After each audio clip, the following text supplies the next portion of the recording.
अपनी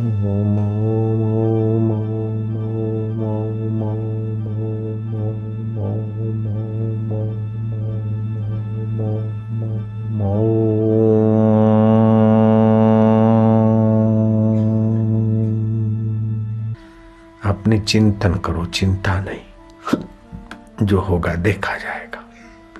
तत्परता से कार्य करो, बाकी फल की चिंता ना करो। चिंतन ईश्वर का करो, बेटी का, बेटे का, पड़ोसी का, इसका ज्यादा चिंतन ना करो। उमा कहूं मैं अनुभव अपना, सत्य हरि भजन जगत सब सपना। तो बाबा भजन क्या है?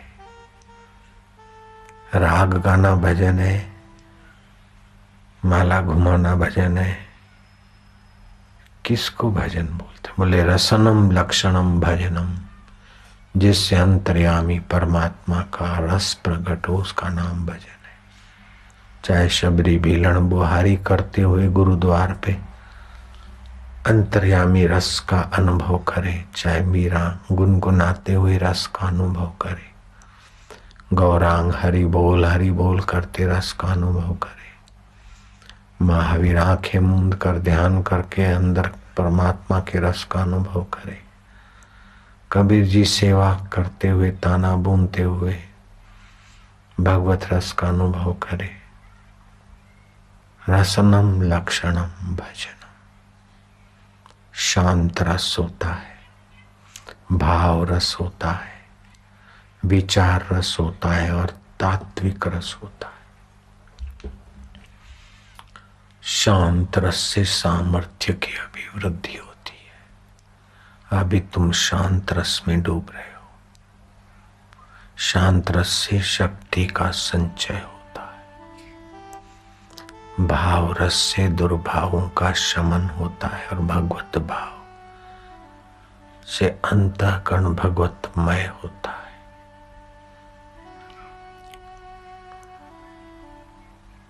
भाव रस, शांत रस,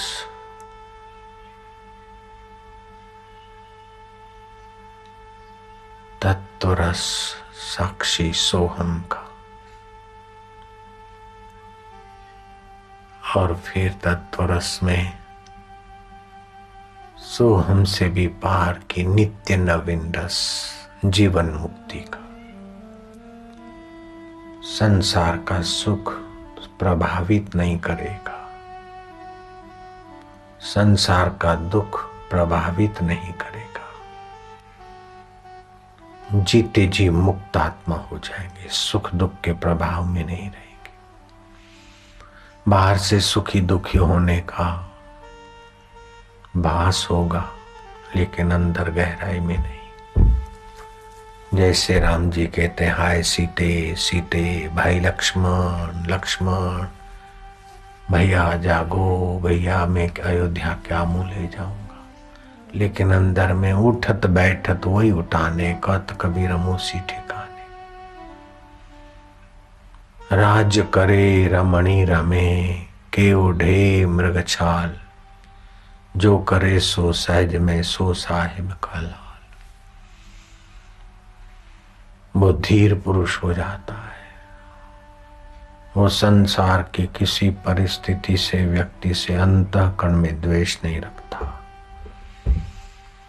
धीरो न द्वेष्टि संसारम, आत्मानम न दीक्षति। वो आत्मा परमात्मा को चाहता भी नहीं, क्योंकि अब आत्मा परमात्मा उसका मंदिर में नहीं है। अब उसका आत्मा परमात्मा वैकुंठ में नहीं है। अब तो उसने अपने आत्मा परमात्मा पिया को अपना आपा रूप में जान लिया है। वो कहीं मंदिर में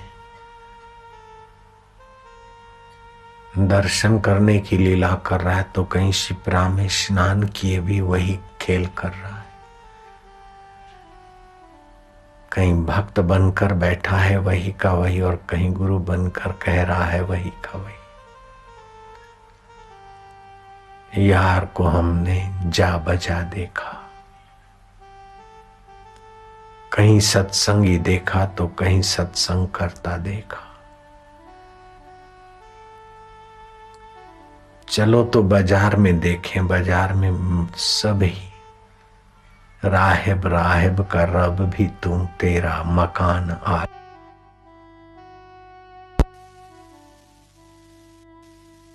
तो जरा समुद्र देखें, नजदीक से निहारे। समुद्र में सब ही लहरें, लहरों का लाल भी तू, तेरा मकान आला जहां कहां बसा है तू।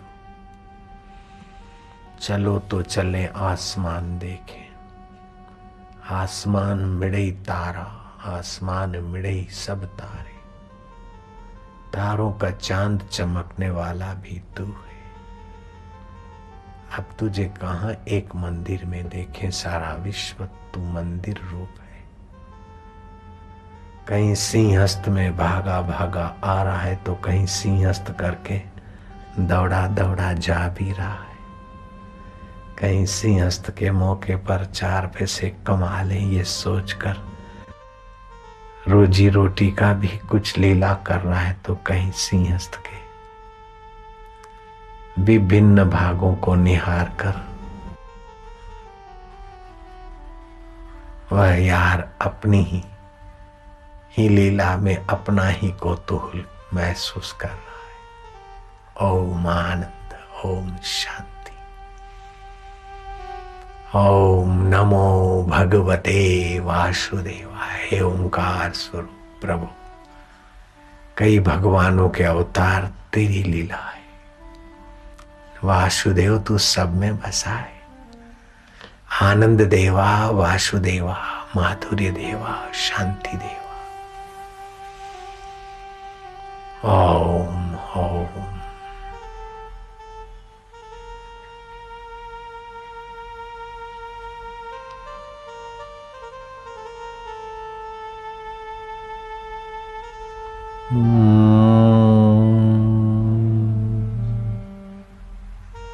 ओम नमो भगवते वासुदेवाय।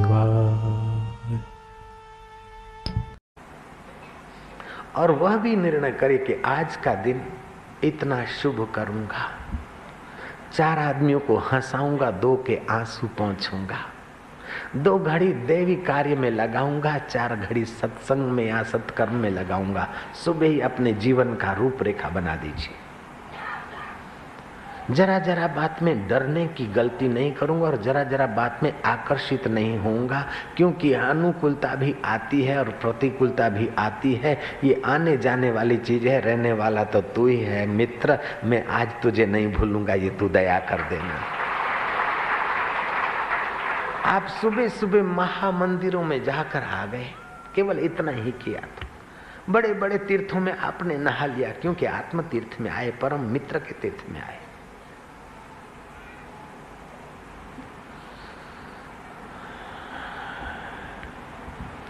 कवि कालिदास जा रहे थे बाजार से, एक माई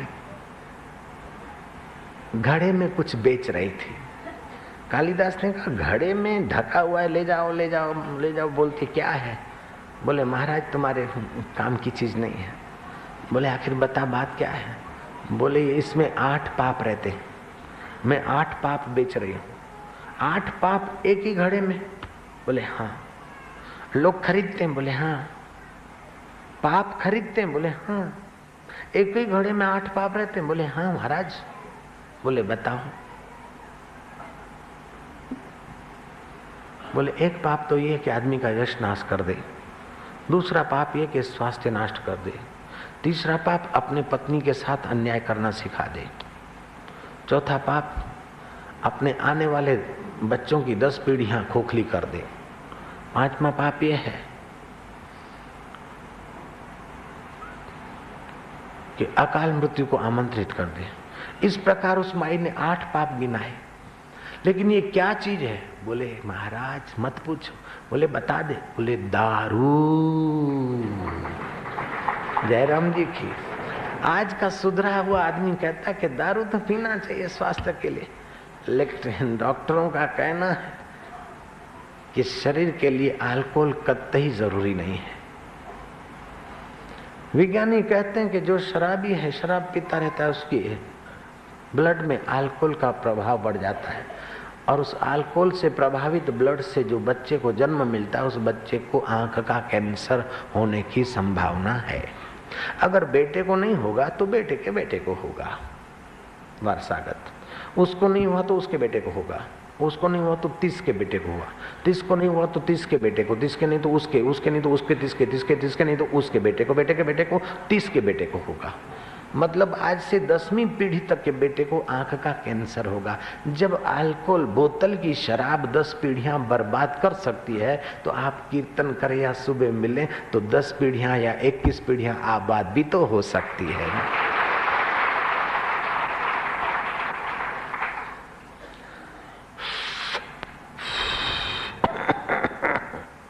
क्या निकोटिन पॉइजन? तंबाकू के खेत में पूछा कि भाई इस खेत में बाढ़ क्यों नहीं? बोले महाराज ये तो तंबाकू है, गधा भी नहीं आता यहाँ तो। मुझे उस योगी की बात याद आई। योगी ने गधे को योग शक्ति देकर पूछा, मिस्टर टोंकी, भाई वैशाखी नंदन, तू यार तंबाकू के खेत में वरी क्यों नहीं जाता यार, बता देनी।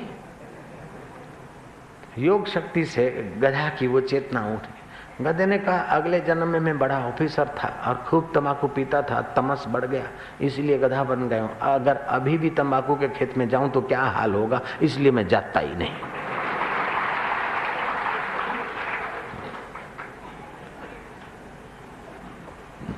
कृष्ण कहते हैं ब्रह्मभूता प्रसन्न आत्मा न शोचती न कांक्षति।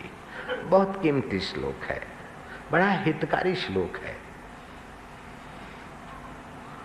ब्रह्मभूत प्रसन्न आत्मा न शोचति न कांक्षति, समा सर्वेषु भूतेषु मद भक्ति लभते पराम। वह ब्रह्मभूत अवस्था को प्राप्त प्रसन्न मन वाला साधक न किसी के लिए शोक करता है और न किसी के लिए पदार्थ की इच्छा करता है।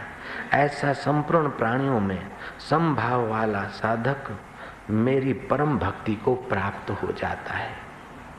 आकांक्षा होती कि ये मिले तो सुखी हो जाऊं, वो मिले तो सुखी हो जाऊं। जब उस परम मित्र से मिलना शुरू हो जाएगा तो बाहर के चीजों की सुख की गुलामी नहीं रहेगी, उसका आप उपयोग करोगे, उपभोग नहीं करोगे।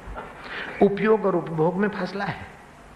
भोजन कर रहे उपयोग से तो आपका स्वास्थ्य होगा, और उपभोग करोगे स्वाद आया तो ज्यादा ठासोगे, बीमारी को आमंत्रण दोगे। पति पत्नी का मिलन है, बच्चे को जन्म देने के लिए आप एक दूसरे के शरीर का उपयोग करते तो ठीक है, लेकिन सेक्सी मजा लेते हो तो एक दूसरे की कमर तोड़ते।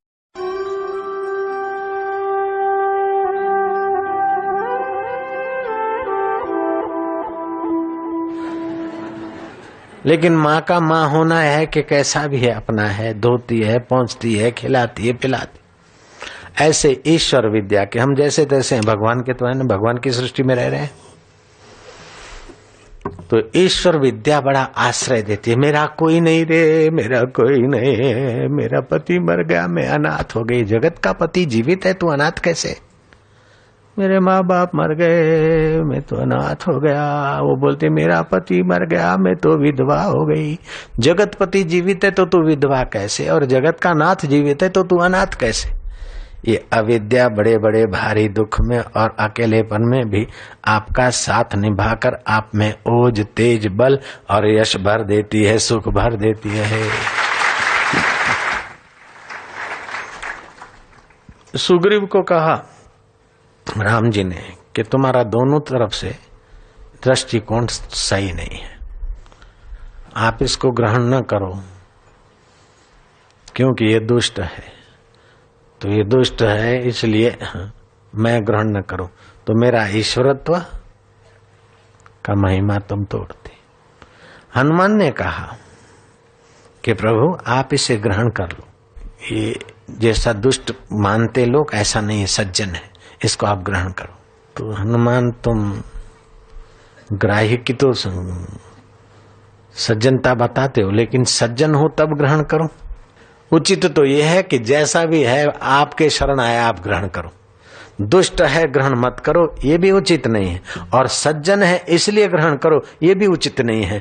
आप ग्रहण करने वाले हो और वो ग्रहण होने के लिए आया है, बात वहां पूरी हो जाती है। एक महात्मा थे, एक आदमी आया कि बाबा जी मेरे को आप शिविर में आने दोगे? हाँ बाबा जी मैं चंबल घाटी का डाकू हूं। बोले ठीक है आ जाओ रहना। बाबा जी मैं दारूडिया हूं। बोले कोई बात नहीं। बाबा जी मैं स्मोकर हूं। बोले कोई बात नहीं। बाबा जी मैं चोरी भी करता हूं। बोले कोई बात नहीं। बाबा जी मेरे में व्यभिचार के भी दोष है। बोले कोई बात नहीं। बाबा जी मैं बहुत खतरनाक खराब आदमी हूं। बाबा जी ने कहा डोंट वरी वेलकम।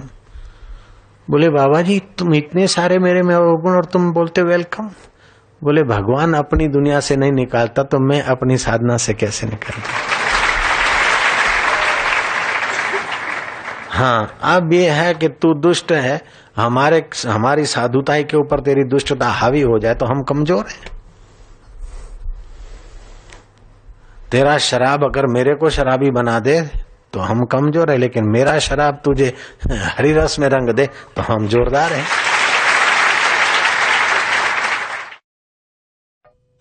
पूर्ण सत्य की प्राप्ति कैसे होती है?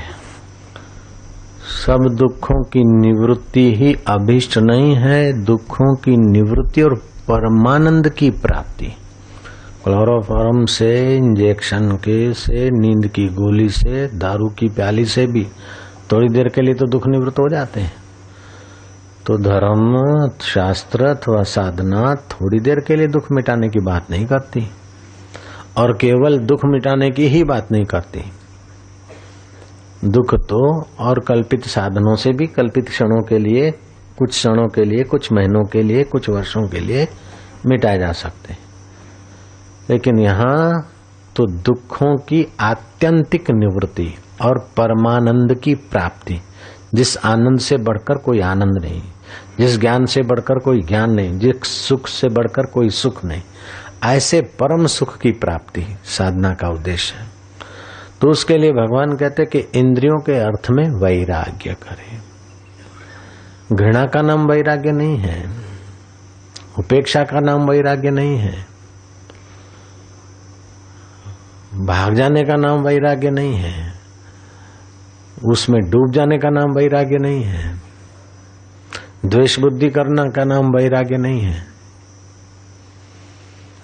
इंद्रिय अर्थेषु वैराग्यम, इंद्रियों के अर्थ है विषय। विषय किसको बोलते हैं? संस्कृत भाषा में विषय उसको बोलते हैं कि जो जीव को बांध ले अथवा जिसमें जीव बंध जाए उसे विषय कहते हैं। ऐसे विषय 5 होते हैं: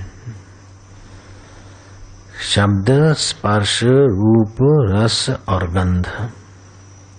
आत्मा को बांधने वाले हैं। तो ये इंद्रियों के द्वारा ही विषय भोग भोगता है।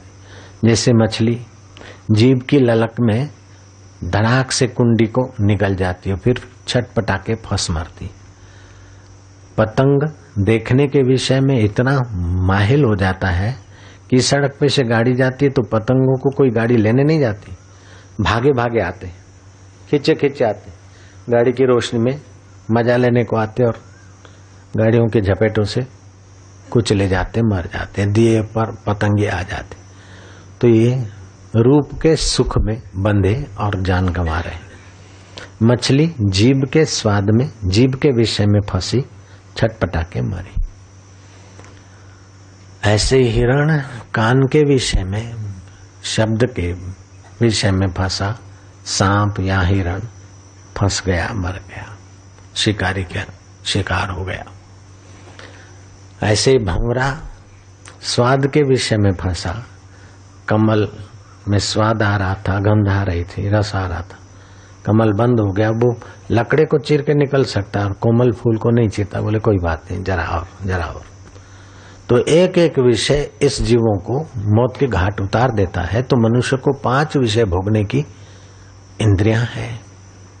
तो भगवान बोलते हैं इंद्रियों में विषय भोग की लंपटता नहीं, किन उचित आहार से आजीविका चलाए।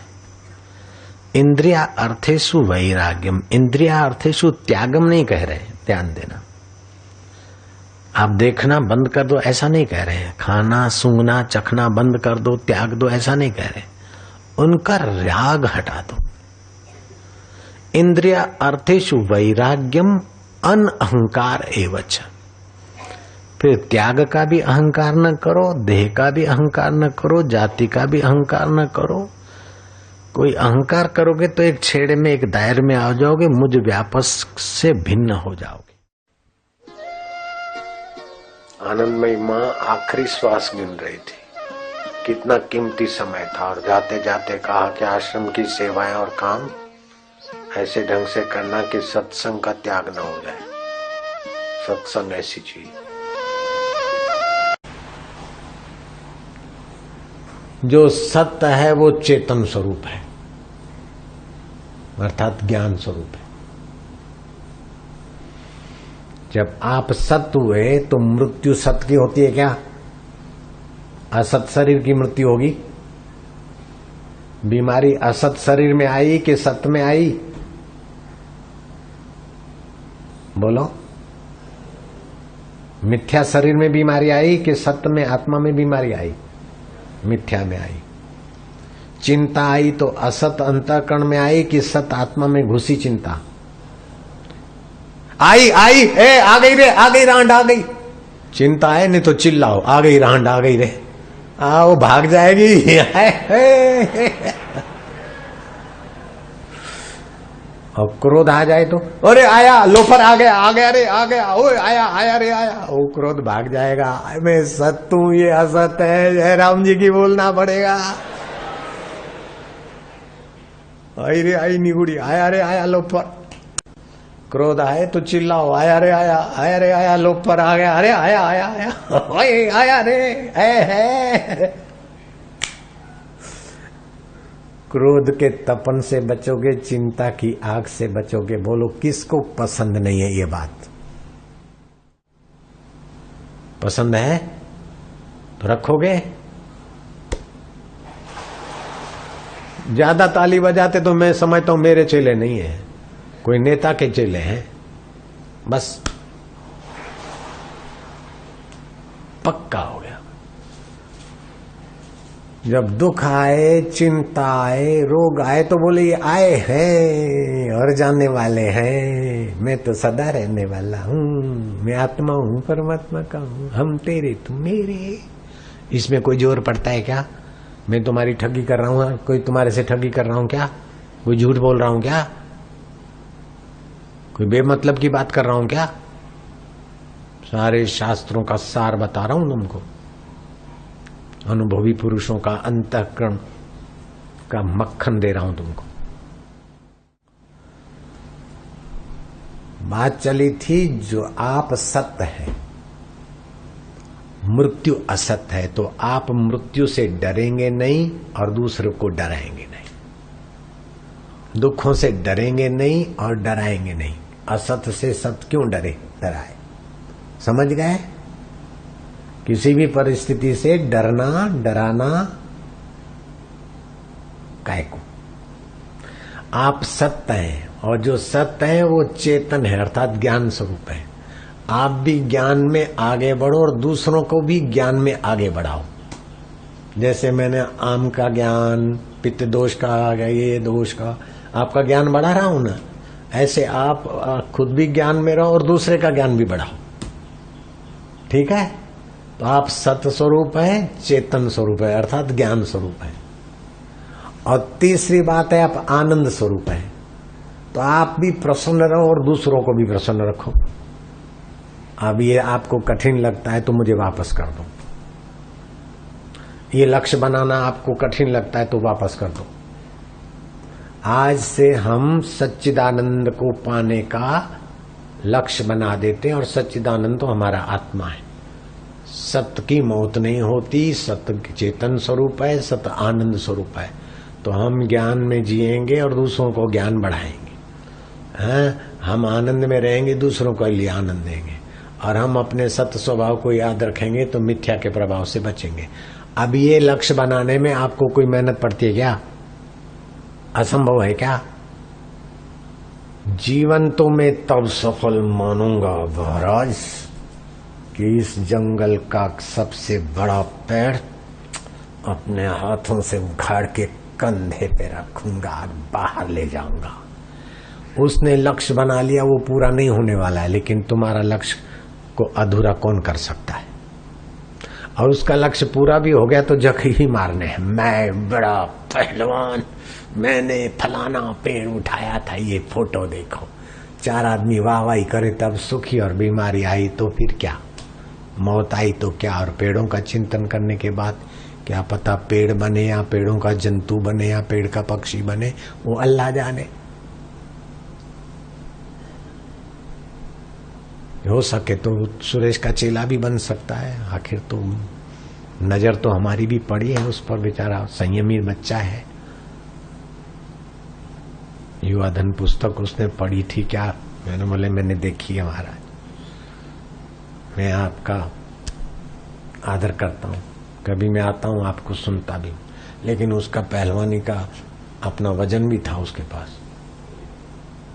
इसमें वजन नहीं रहेगा आपको, न ज्ञानी होने का वजन रहेगा, न दुखी होने का मायूसी रहेगी, न कुछ रहेगा, सारे वजन उतर जाएंगे महाराज। निर्भर आपका वास्तविक स्वरूप सत्य है, आपका वास्तविक स्वरूप चेतन है, वास्तविक स्वरूप आनंद है, ये आत्मा का स्वभाव है। इसलिए हे मरने वाले इधर आओ, तो आपको गुस्सा लगेगा, बोलो है? हे हाड़ मांस लीट थूक चमड़ा इधर आओ, तो आपको अच्छा नहीं लगेगा। प्रभु जी इधर आइए तो अच्छा लगेगा। तो वास्तविक आपका असली स्वरूप प्रभु जी है, जो सत्य है वो प्रभु है, जो चेतन है वो प्रभु है, जो आनंद है वो प्रभु है। प्रभु जी, मैंने तो मेरे आश्रम वासियों को कह दिया कि किसी से भी बात करो तो बस उसी पर नजर रखो, प्रभु जी करके बात करो। हमारे ऑपरेटर लोग भी कई बार प्रभु जी या भगवान भगवान बोलते कि नहीं बोलते हैं? ऐसे बच्चों को तैयार कर दिया। आप सच्चिदानंद हो, दूसरों को ही सच्चिदानंद देखो। हाड़ मांस की देह तुम नहीं हो, सुखी दुखी होने वाला मन तुम नहीं हो, बीमार और तंदुरुस्त रहने वाला तन तुम नहीं हो, उन सब को जानने वाला आप सत्य हो, आप चेतन हो। हाथ जड़ है, हाथ को पता नहीं मैं हाथ हूं, लेकिन तुम्हारे ज्ञान स्वरूप को पता है ये हाथ है। क्या ख्याल है?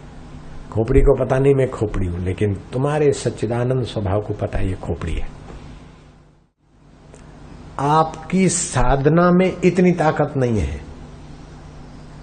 जो सब दुख मिटा दे, आपके धन में वो ताकत नहीं है, आपके मन बुद्धि में वो ताकत नहीं कि सब दुख मिटा दे आपके। सभी मनुष्यों की ताकत मिलाकर भी एक आदमी के सब दुख नहीं मिटा सकती। हम धरती के सभी मनुष्य मिल जाएं और एक आदमी के सब दुख सदा के लिए मिटाने में हम लोग सक्षम नहीं है, क्योंकि वो मरेगा तो मौत से तो हम बचा नहीं सकते, और मरेगा तो फिर उसका सूक्ष्म शरीर मां के गर्भ में जाएगा, तो गर्भ में सुख मिलेगा कि दुख मिलेगा? गर्भ नहीं मिला तो पेशाब में बहेगा तो नाली में जाएगा, गटर में। तो क्या हमने सब दुख मिटा लिए सदा के लिए? उसके संभव ही नहीं है। लेकिन उसने लक्ष्य अगर ऊंचा बना दिया तो फिर दूसरे बार गर्भ होगा ही नहीं, सच्चिदानंद की स्मृति करके सच्चिदानंद से मिल जाएगा। कौन डालेगा उसको गर्भ में? अज्ञान से ही तो गर्भवास है।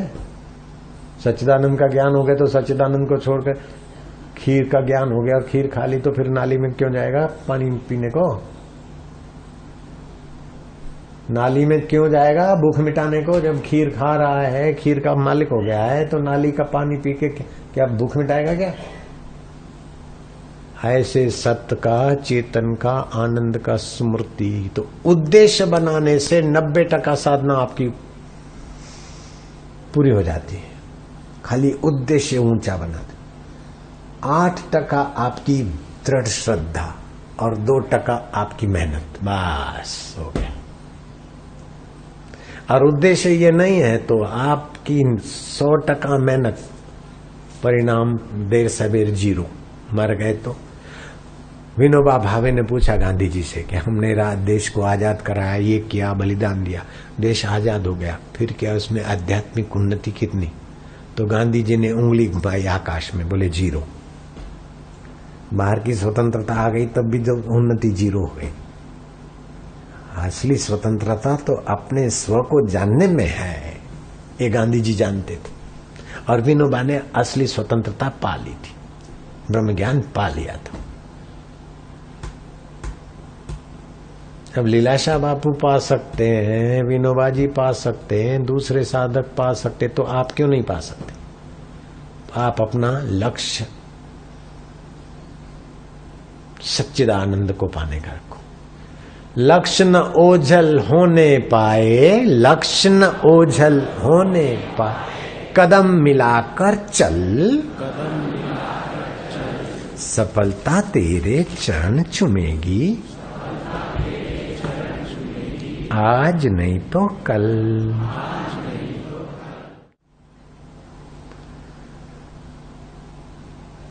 और रात्रि को जल्दी में जल्दी सो जाएं, वो हितकारी।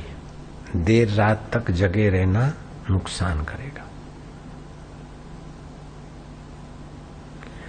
राग और द्वेष हटेंगे, अतत्व चिंतन बढ़ेगा। आपकी बहुत सारी शक्ति भय में, राग में, क्रोध में, चिंता में जाती। वो आवी छे, ननद ऐसी है, भाभी ऐसी, लेकिन ये सब मिथ्या शरीर है ना, तो मिथ्या झगड़ा है ना भाई। आप तो सत्य है, झगड़ा मिथ्या है, तो उसको महत्व क्यों देना?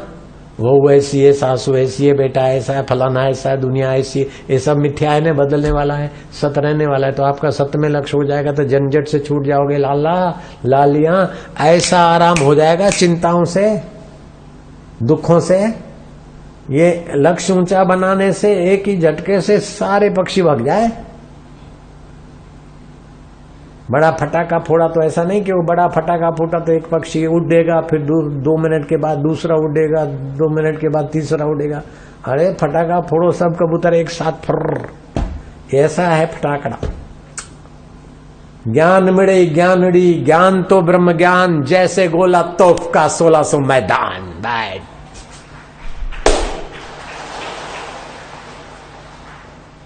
ज्ञान मिले ज्ञानड़ी, ये दुनिया के ज्ञान और लक्ष्य ज्ञानड़ी है। ज्ञान मिले ज्ञानड़ी, ज्ञान तो ब्रह्म ज्ञान, जैसे गोला तोप का 1600 मैदान। सफाई एकदम। बोलो ऐसा सत्संग सुना था क्या कभी? एकदम नया है, फ्रेश माल है। तो अब क्या करोगे? लंबा श्वास लो, दोनों नथुनों से लो।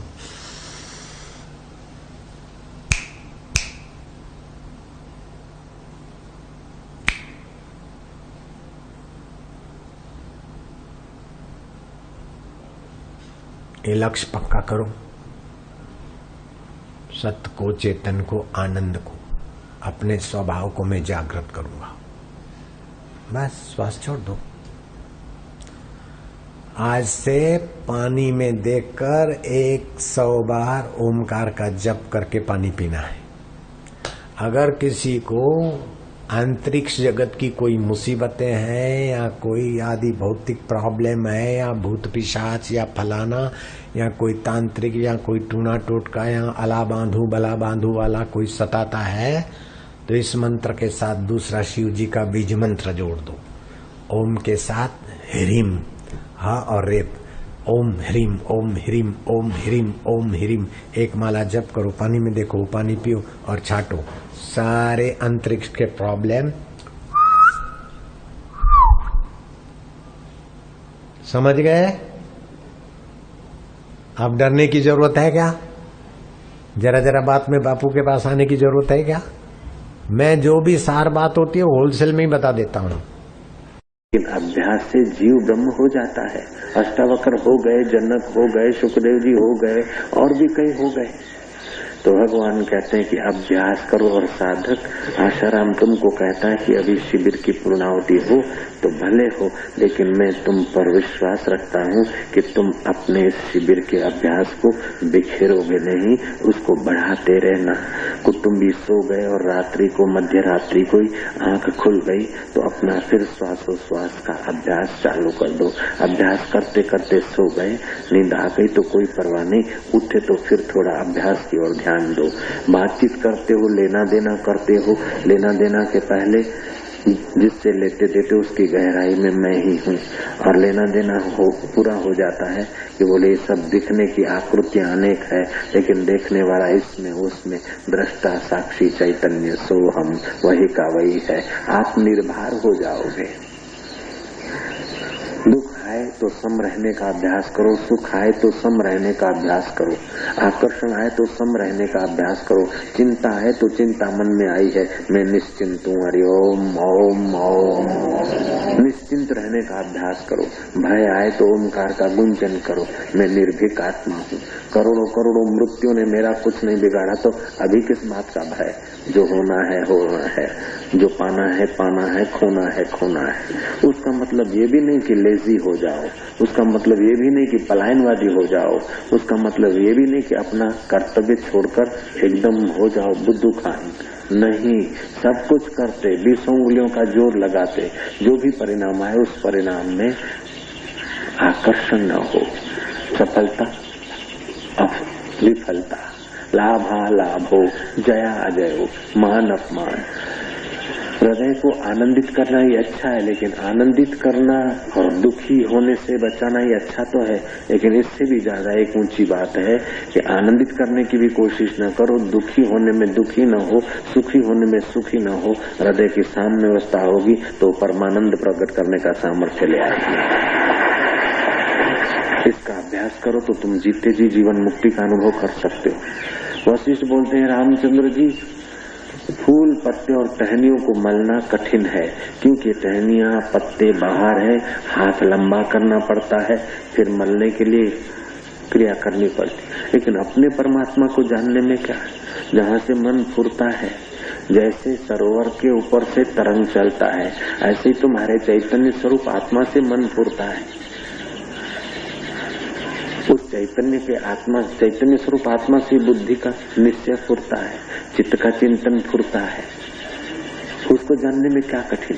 जैसे तरंग पानी को जाने तो उसके लिए पानी को जानना कोई कठिन नहीं, ऐसे जीव ब्रह्म को जाने उसके लिए कोई कठिन नहीं, लेकिन उल्टा अभ्यास पड़ गया तो कठिन लगता है।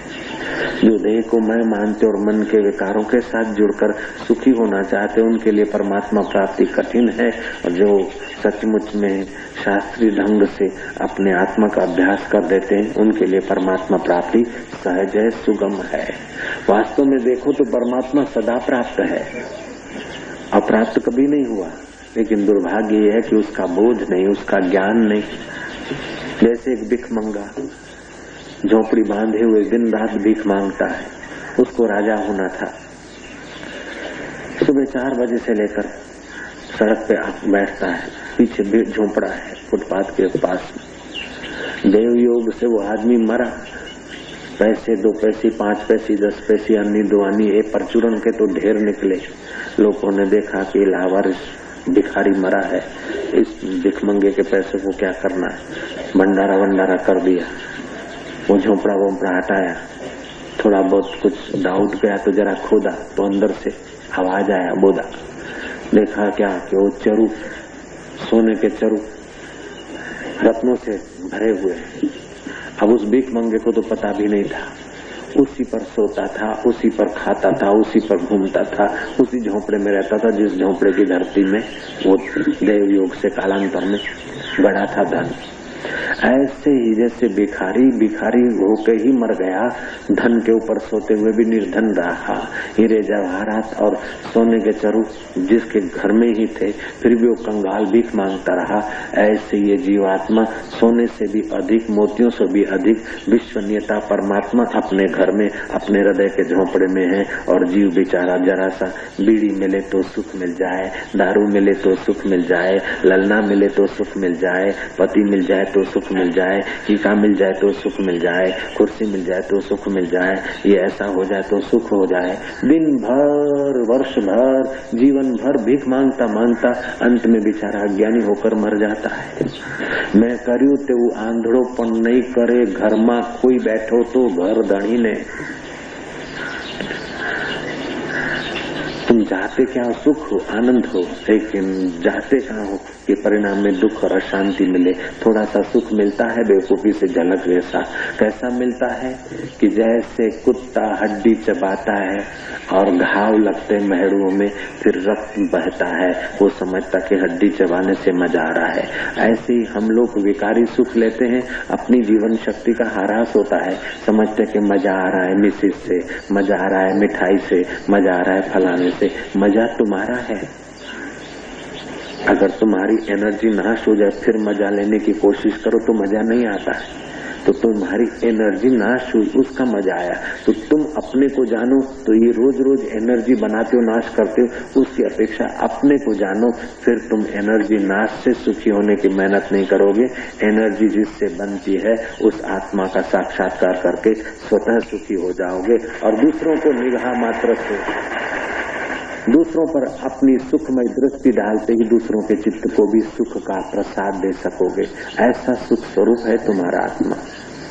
कबीर ने ठीक कहा, सुनना सखना कोई नहीं, सबके भीतर लाल, मूर्ख ग्रंथि खोले नहीं, कर्मी भयो कंगाल। मूर्खों को तो इतनी मति ही नहीं है कि वे कुछ आत्मविचार कर सके, परमात्मा तत्व का अनुसंधान कर सके। जिनके पास कुछ मति है वे ऐसे बाहर के कर्म में और भोग में उलझे हैं कि उनको फुर्सत ही नहीं अंतर्मुख होने की। जिनके पास थोड़ी बहुत है पहुंच समझने की, वो कर्मी कंगाल हो गए कर्मों में और मूर्ख को सूझता नहीं। आत्मधन नहीं पाया तो कंगाल रहेगा और क्या क्या। इस रुपए पैसे को जो अगर धन मानते हो तो ये तुम्हारा शरीर है, तब तक का धन है। हे राम जी, यह मन तो अपने अधीन है। जो दृश्य की ओर होता है तो संसार होता है, और जो अंतर्मुख होता है तो सब आत्मा ही होता है। यह संसार भ्रम से हुआ है।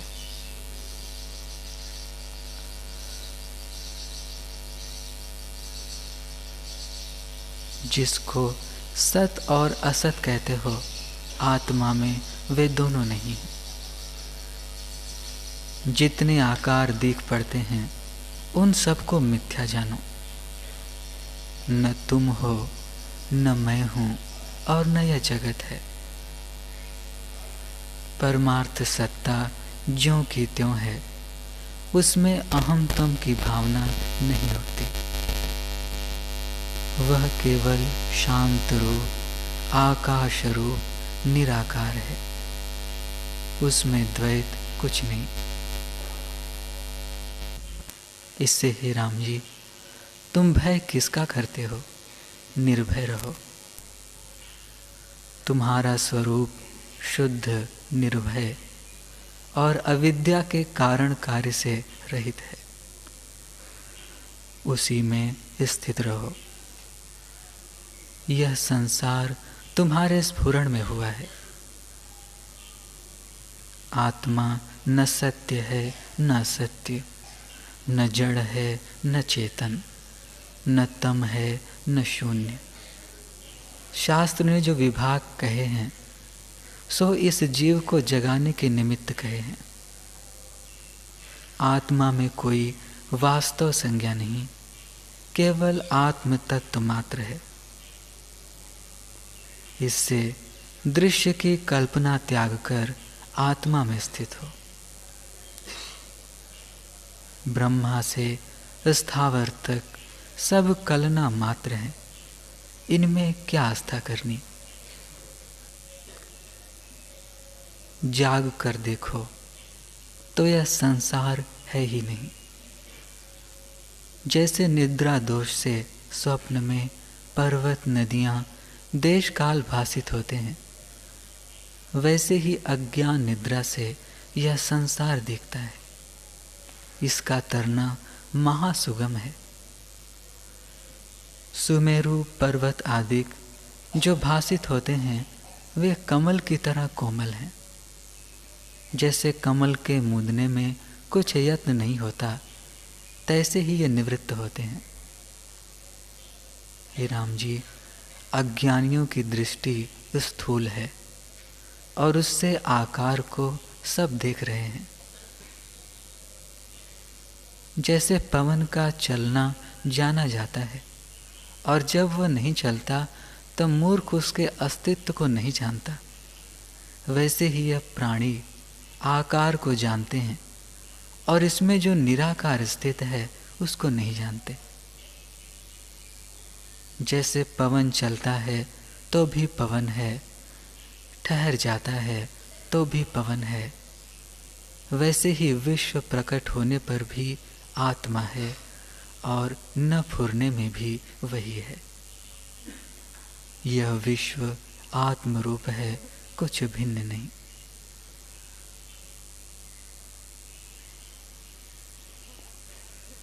जैसे स्पंद व निस्पंद पवन ही है, वैसे ही ज्ञानी को सर्वदा सब एक रस है और अज्ञानी को द्वैत दिखता है। जैसे ठूठे में बालक पिशाच बुद्धि करता है, वैसे ही अज्ञानी आत्मा में जगत बुद्धि करता है।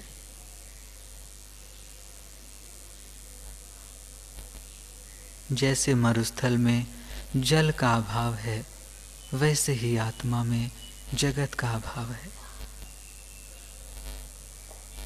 सुमेरु पर्वत, आकाश, पाताल, देवता, यक्ष, राक्षस इत्यादि सहित ऐसे अनेक ब्रह्मांड इकट्ठे करके विचार रूपी कांटे में रखे और आधी रत्ती डाले तो भी वे बराबर नहीं होते, क्योंकि हैं ही नहीं, अविचार से सिद्ध हैं।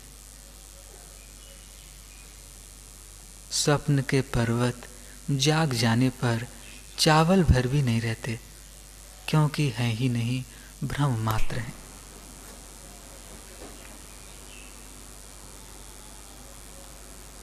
हे राम जी, तुम ज्ञानवान होना, अज्ञानी न होना।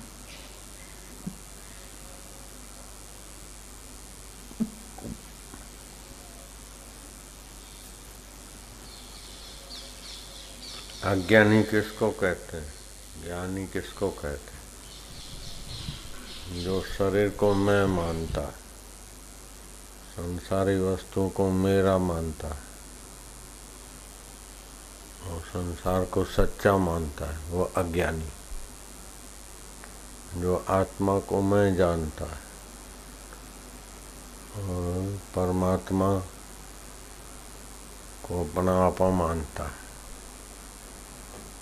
जगत को बदलने वाला और मिथ्या मानता है, सुख दुख को स्वप्ना जानता है, उसको जानने वाला चिद्घन चैतन्य अपना जानता है, वो ज्ञानी है। ज्ञानी को सुख दुख, लाभ हानि, जीवन मरण, संसार सब स्वप्न जैसा लगता है और अज्ञानी को सब सच्चा लगता है। तो श्री कृष्ण बोलते हैं, अज्ञानेन आवृतम ज्ञानम, अज्ञान से जिनका शुद्ध ज्ञान ढक गया है, तेन मोहन्ति जंतवा, वे जंतु तुच्छ प्राण मोहित हो जाते। तुलसीदास जी कहते हैं, मोह सकल व्याधिन कर मूला, ये अज्ञान रूपी मोह सब व्याधियों का मूल है। सारी जिंदगी कर कर के थक जाएंगे, सब छोड़ के मर जाएंगे, फिर जन्मेंगे, माँ के गर्भ में पकेंगे, द्रवीभूत वस्तु हड्डियां बनेगी, पकेगी, कितनी पीड़ा सहेगी, उसी को जन्म को खो देते हैं अज्ञान। मनुष्य को ईश्वर साक्षात्कार करने के लिए जन्म मिला है।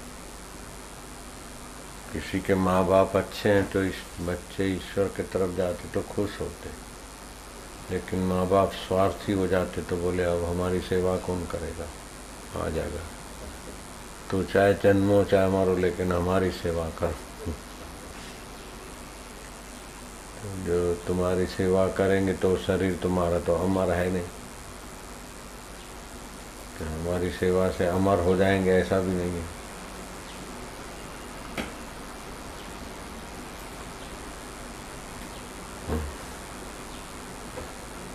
तो अमर नहीं होंगे तभी भी अमर आत्मा को छुड़वा के संसार में या तो माता पिता कुटुंबी छुड़वा देते भगवान का रास्ता, या तो खुद ही विकारों में आके छोड़ देता भगवान का।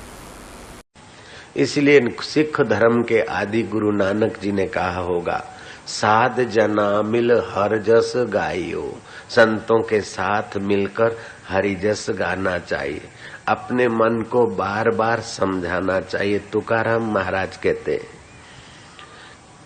कि क्षणों क्षणी हाची करावा विचारा, क्षणों क्षणी हाची करावा विचारा, तरावया पार भव सिंधु, नाशवंत देह जाणार सकल, आयुपय खातो काल सावधान।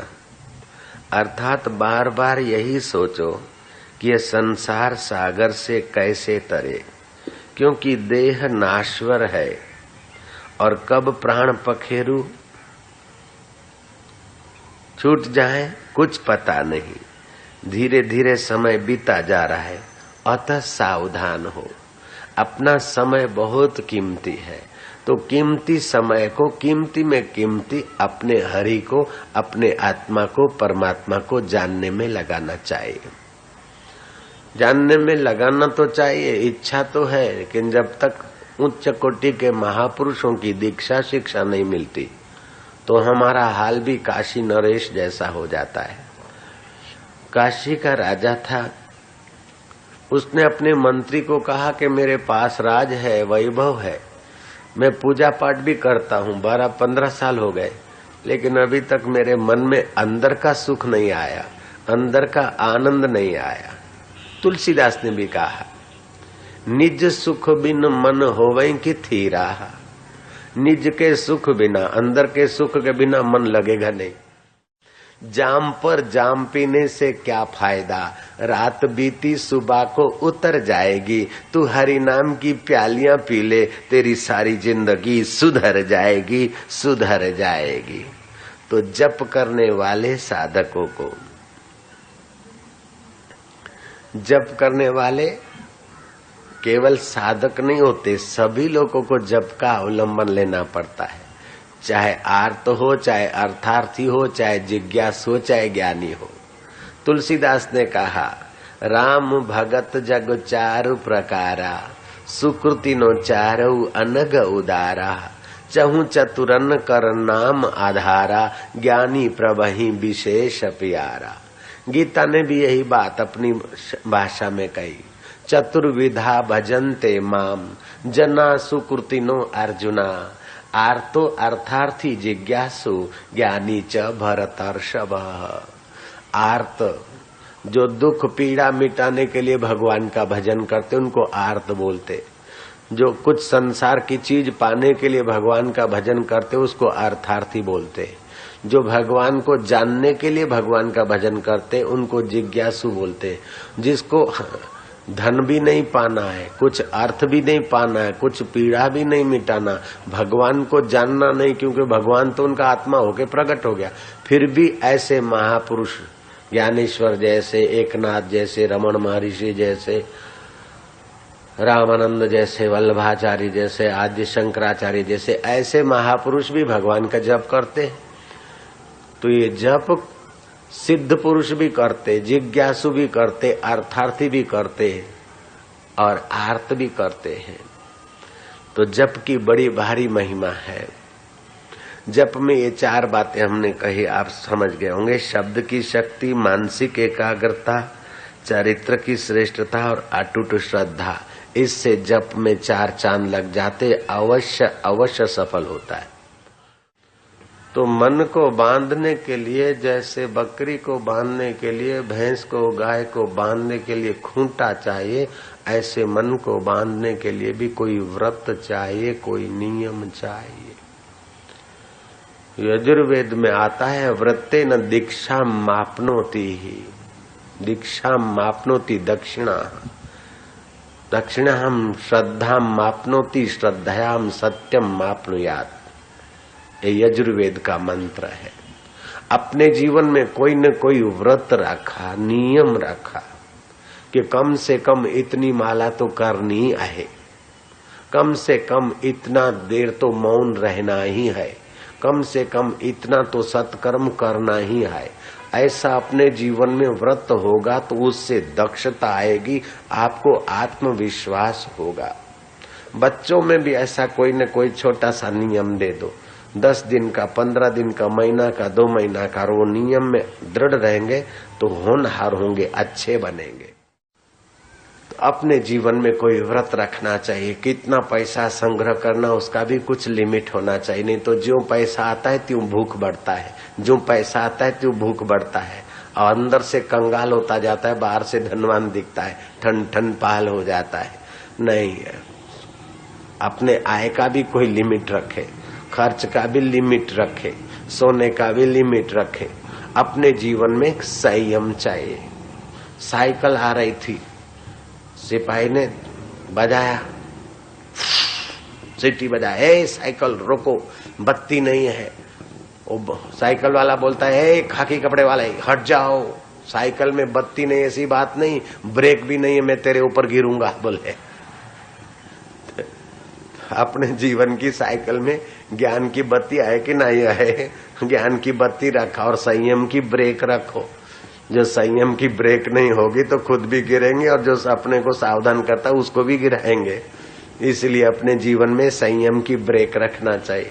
कब बोलना, कब चुप रहना, कब जरा आंख दिखाना, कब हाथ जोड़ लेना, ये थोड़ा टैक्ट चाहिए, तभी घर कुटुंब चलेगा, समाज में चलेगा।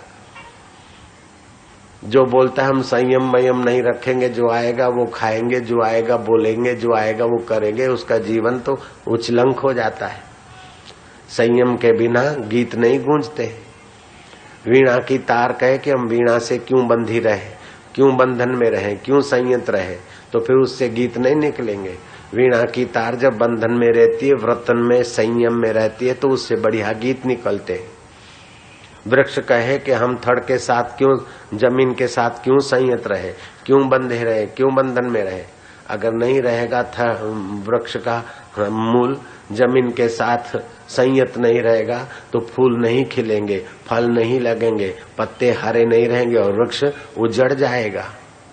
नदी कहे कि हम किनारों से संयत होके क्यों चले, हम तो जहां तहां दौड़ेंगी, नाचेगी, तो विनाश कर देगी और सागर को नहीं मिलेगी, रास्ते में ही सूख जाएगी।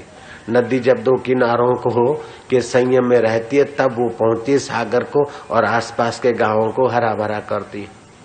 बाष्प बॉयलर में संयत होती है तो हजारों टन बोझा उठाकर जाती है। बाष्प अगर संयत न रहे तो फिर ट्रेन नहीं चल सकती है। ऐसे जीवन संयत नहीं रहे तो जीवन की गाड़ी ठीक से नहीं चल सकती है। इसलिए जीवन में संयम और थोड़ा व्रत रखना चाहिए, ऐसा यजुर्वेद का मंत्र कहता है। व्रतेन दीक्षाम मापनोति ही, व्रत से तुम्हारे जीवन में दृढ़ता आती है, दृढ़ता से श्रद्धा आती है और श्रद्धा से तुम सत्य स्वरूप ईश्वर को भी पा सकते हो। जिसके जीवन में श्रद्धा नहीं उसका जीवन तो खोखला है।